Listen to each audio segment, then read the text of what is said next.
week. It honestly was a bittersweet journey for me. It all started with me wanting to play music. I did some research and dusted off the old piano.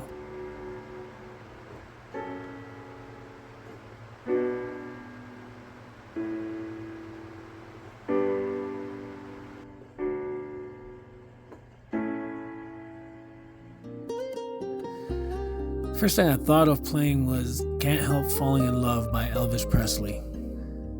I was thinking it would be a great, song to learn and be able to play in its entirety.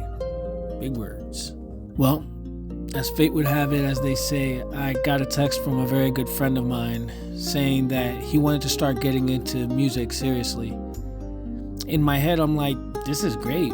Well, long story short, because I don't like putting other people's business out there, it didn't work out. He seemed very busy, and I honestly was starting to feel like I cared more about the project than he did.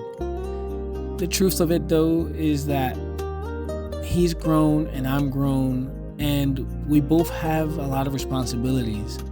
I tell myself that you never know what someone else is going through, so why judge, especially if it's such a close friend.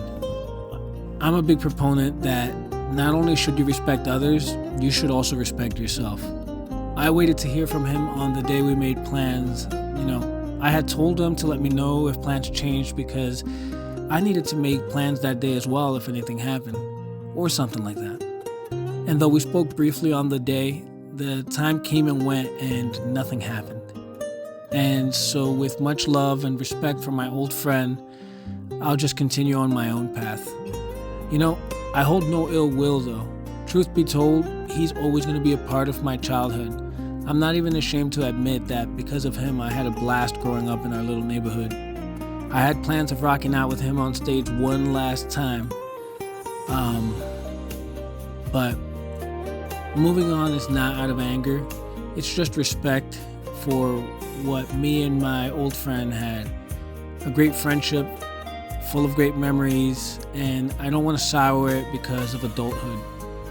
He's going to go on to do a lot of great things, and of that I am 100% sure. Alright, well, let's change it up a bit. I kind of want to talk about October. It's an awesome month, and I love it, and I want to make the most out of it. Really, I can't say it enough how much I love this season. I read a lot of horror stories and shorts, and these are just some of the ones that I have. There's nothing like sitting down and just like reading and using your imagination. There's this great book that I think about on days like this by Douglas Clegg called Neverland. That's probably one of the only books that ever gave me goosebumps. I remember reading it alone in my living room at like 12 a.m. and just being lost in it. Anyways, kind of veering off the subject here, there's just something about the season. I just love it. What I think I'm going to do is I'm going to probably be watching one horror movie a day or playing a scary video game. I'm not a big scary video game guy, but honestly, this is the season and I'm going to do it. There's nothing like it. And on Halloween, take my kids out trick-or-treating. It's going to be a lot of fun. I don't know, maybe it's the nostalgic feelings that I get in this kind of season. Always had great memories, so I'm hoping to make more. All right, here's to hoping you make some as well.